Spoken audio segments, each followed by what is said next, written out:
This Module 12 skills test is about the Hubble-Lemaitre law. And it's actually very, very straightforward. It really only has one slide to illustrate here.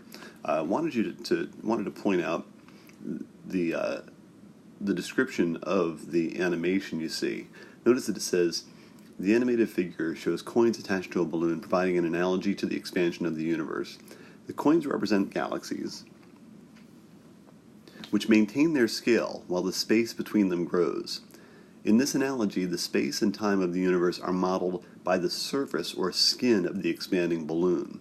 The entire universe only exists on the surface of the balloon. Light can only travel on the surface of the balloon. So keep that in mind. So as your balloon expands, light can only travel on the surface of the balloon. It can't travel within the balloon. Okay, just only on the surface. And that's going to help you in answering some of these questions.